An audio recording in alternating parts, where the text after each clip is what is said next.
Và thưa quý vị, một lần nữa xin phép được thay mặt cho ban tổ chức xin được thông báo chương trình Gala Dinner dành cho công ty cổ phần may và dịch vụ Hưng Long của chúng ta đã chuẩn bị được diễn ra. Quý vị của chúng ta sau khi lựa chọn được cho mình những khoản tiền và 2, 3, 4, 5, 6, 7, 8, 9, từ từ, tự nhiên đấy.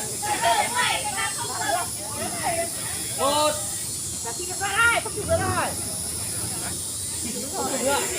1, 2, 3. Nhanh nào, 1, 2, 3. Lai.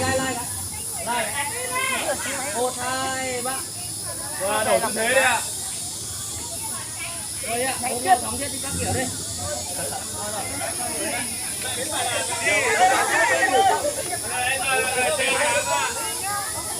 Nào đoàn mình vào chụp đi.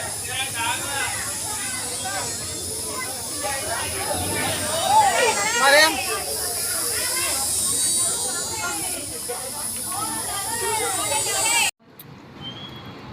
Bạn đây của ta bé một đá tí ơn. Bây giờ một trẻ luôn.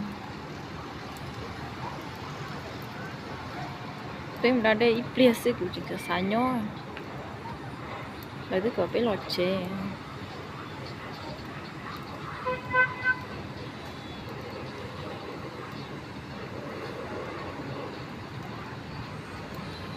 Cậu chỉ dùng một trẻ luôn.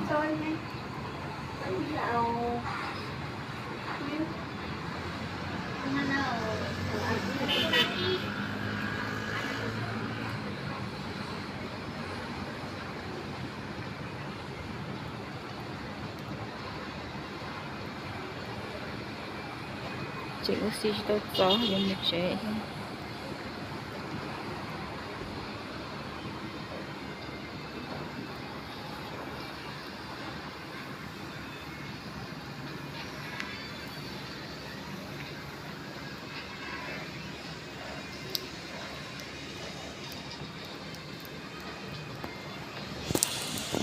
Chảy nước nhiều đấy.